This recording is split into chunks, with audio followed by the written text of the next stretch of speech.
Cycle নিয়ে ঢুকলে তেমনিতে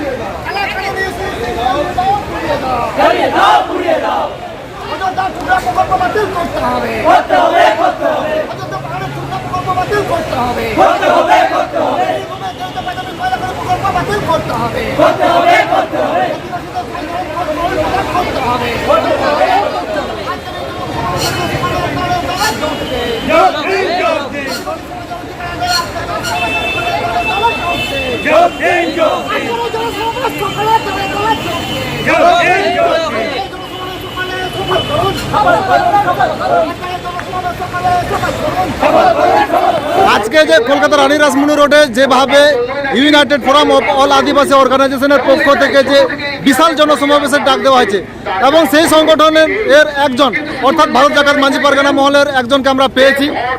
আজকে আমরা তার কাছ থেকে জানার চেষ্টা করব। আচ্ছা, আজকে আপনাদের এই যে বিশাল জনসমাবেশ, এই বিশাল জনসমাবেশটি কিসের জন্য এবং কেন? ইউনাইটেড ফোরাম অফ আদিবাসী অর্গানাইজেশনের ডাকে আজকে কলকাতা মহানগরীতে আদিবাসী জনসমাবেশ হতে চলেছে। এই বিশেষ দাবিগুলোকে সামনে রেখে আমরা আজকে উত্তরবঙ্গ থেকে দক্ষিণবঙ্গ পূর্বে কাকদ্বীপ থেকে বীরভূম পর্যন্ত আমরা আদিবাসী মানুষজন এখানে এসেছি বিশেষ কিছু ডিমান্ডকে সামনে রেখে।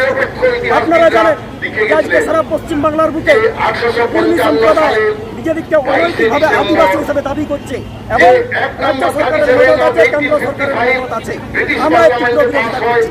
সাথে সাথে কেন্দ্রীয় সরকার আদিবাসীদের অস্তিত্বকে বিপন্ন করার জন্য নিজের ইচ্ছামতো পার্লামেন্টে বিল আনছে, নিজের ইচ্ছামতো আইন সংশোধন করছে, যেটা আপনাদের কিছু ইউনিফর্ম সিভিল কোড ওনারা লাগু করতে চাইছেন।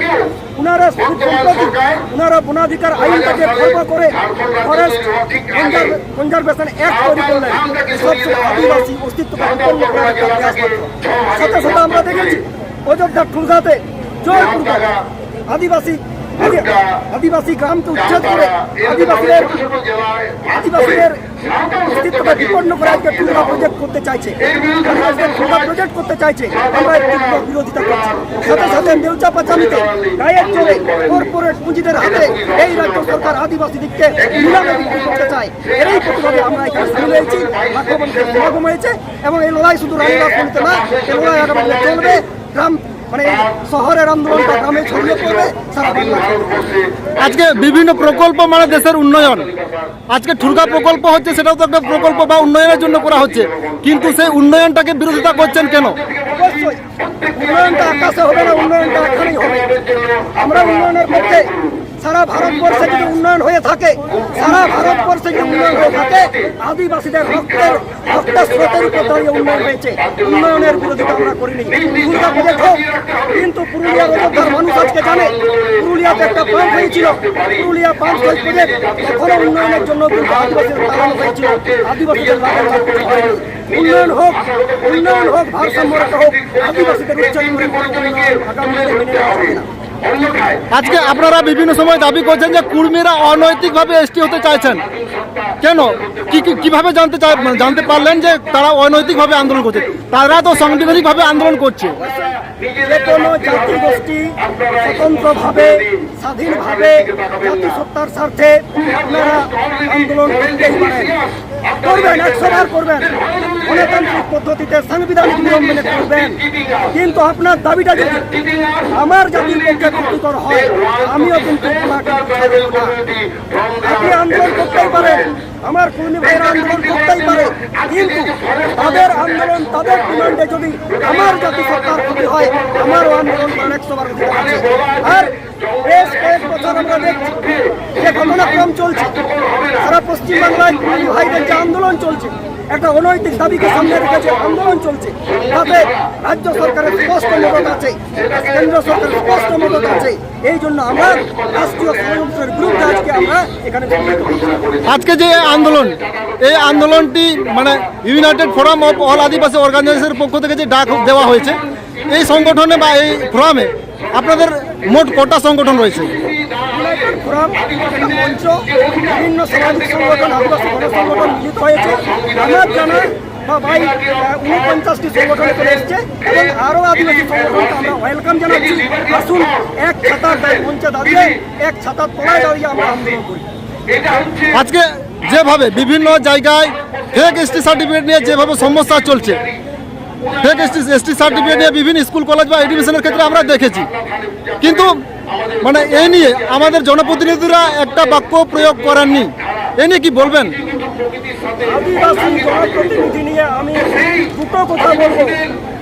ওনারা নামে আদিবাসী এমএলএ, ওনারা নামে আদিবাসী এমএলএ। ওই জঙ্গলমহল থেকে, উত্তরবঙ্গ থেকে আদিবাসী এমএলএরা যখন থাকে, জঙ্গলমহলে আদিবাসী থাকে, আর গঙ্গা পেরিয়ে গেলে ওরা দেখো এমএলএ হয়ে যায়। আদিবাসী সত্তাটাকে ওরা ছুঁড়ে ফেলে দিয়ে আসে। তাই বিধানসভায় দাঁড়িয়ে আজ পর্যন্ত কোনো রকমের কোনো স্পষ্ট বার্তা ওনারা দিতে পারেননি বা জনসভা থাকতে পারেননি, বা বন্ধ করা যাবে তার জন্য রূপরেখা তারা তৈরি করতে পারে। আজকে বিভিন্ন জায়গায় যে ফেক এসটি সার্টিফিকেট নিয়ে আন্দোলন করছেন, আদৌ কি ফেক এসটি বলে কিছু আছে? অবশ্যই আছে। তার প্রমাণ ভুরি ভুরি প্রতিদিন আমরা দেখছি। মেডিকেলে ভর্তি হতে গেলে, ইঞ্জিনিয়ারিংয়ে ভর্তি হতে গেলে, চাকরি পরীক্ষাতে, পিএসসিতে, এসএসসিতে, প্রত্যেকটা জায়গায় চাকরি পরীক্ষা ফেক এসটি ভরে গেছে। তার প্রমাণ বিভিন্ন জায়গায় পেয়েছি। এবং বিশেষ করে আমাদের ইউনাইটেড ফোরাম অফ অর্গানাইজেশন কল্যাণ সমিতি, আদিবাসী কল্যাণ সমিতি এর বিরুদ্ধে আদালতে লড়াই করছে, রাস্তায় লড়াই করছে, ডেপুটেশন আছে এবং সেই লড়াই কতদিন চলবে যতদিন ফেক এসটি সার্টিফিকেটগুলো বিভিন্ন জায়গায় ফেক এসটি সার্টিফিকেট উদ্ধার করা হচ্ছে যেভাবে আপনি দাবি করছেন, কিন্তু আমাদের জনপ্রতিনিধিরা তো অনেক সময় দাবি করেছে যে ফেক বলে কিছুই নেই। আপনারা বিষয় সম্পর্কে জানেন না, কোনো অজ্ঞ, they are totally ignorant of the fact। আপনারা হয় ওনারা ইচ্ছাকৃতভাবে অস্বীকার করছেন, হয় আদিবাসী এমএলএরা ইচ্ছাকৃতভাবে অস্বীকার করছেন, আর নাহলে ওনারা জানেন না। আজকের যে আন্দোলন, এই আন্দোলন নিয়ে পরবর্তীতে সরকারের পক্ষ থেকে কোনো মানে পদক্ষেপ নাও নেওয়া হলে পরবর্তীতে আপনারা ফোরামের পক্ষ থেকে কি কি পদক্ষেপ নেবেন? আদিবাসীদের রক্তে লড়াই, আমাদের রক্তে লড়াই আছে, লড়াই করে বেঁচে আছি, লড়াইয়ের পথে আছি, আগামী দিনে লড়াইয়ে থাকবো। তবে সরকারের কি স্ট্যান্ড পয়েন্ট, সরকারের কি দৃষ্টিভঙ্গি, সেটা বড় কথা নয়। আদিবাসীরা লড়াই আছে। আপনার পরিচয়?